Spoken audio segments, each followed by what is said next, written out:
마약을 한 가수의 노래, 성범죄를 저지른 배우의 영화, 인종차별을 한 화가의 그림. 여러분은 이것들에 대해 어떻게 생각하시나요? 도저히 소비할 수 없다는 사람도 있을 것이고, 가수, 배우, 화가와 그들의 노래, 영화, 그림은 별개라고 말하는 사람도 있을 것입니다. 과연 창작자와 창작물은 분리할 수 있는 것일까요?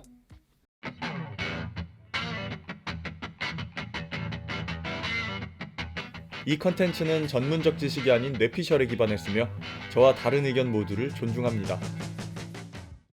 언뜻 보면 창작물에 대한 평가와 창작자에 대한 평가는 연결된 것처럼 보입니다. 창작물이 훌륭하면 창작자도 찬사를 받고, 창작물이 별로면 창작자도 비판을 받습니다. 그리고 도덕적으로 문제가 있는 창작물에 대한 책임 역시 창작자가 지게 되죠. 그런데 그 반대의 경우는 어떨까요? 창작자가 너무나도 훌륭하고 호감인 사람이지만 창작물의 퀄리티가 너무나도 처참할 때가 있을 겁니다. 좋은 사람이 만들었으니 그의 창작물도 반드시 좋은 평가를 받아야 할까요? 이번엔 창작자가 굉장히 비호감이지만 창작물의 퀄리티가 훌륭한 사례가 있습니다. 싫어하는 사람이 만든 작품이니 반드시 비난하고 거부해야 할까요?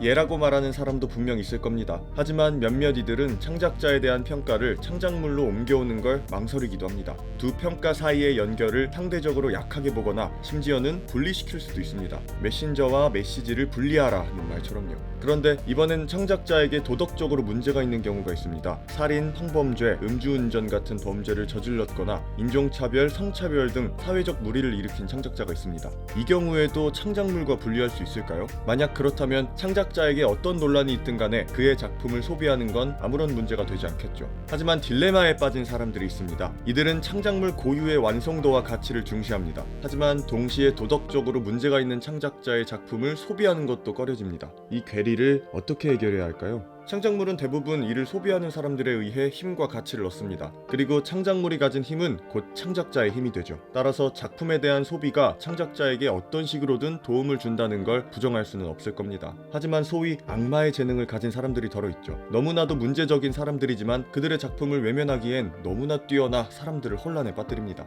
도덕적으로 문제가 있다면 창작물로 이익을 얻지 못하게 하면 되지 않냐고요? 그 기준에 대한 의문은 차치하더라도 어떤 식으로 창작물을 통한 이익을 차단할 수 있을까요? 경제적 이익을 막더라도 창작물에 대한 호평과 지지는 창작자에게 하나의 이익이 될 수 있습니다. 그렇다고 아예 그의 창작물을 소비하지 못하게 하는 건 오히려 소비자들의 자유와 권리를 침해하는 것 같습니다. 결국 창작자와 창작물의 연결을 긍정하며 둘에 대한 평가를 동일시하거나 둘에 대한 분리를 주장하며 창작자가 아무리 도덕적으로 문제가 있더라도 창작물은 별개의 문제라고 보는 수밖에 없을까요?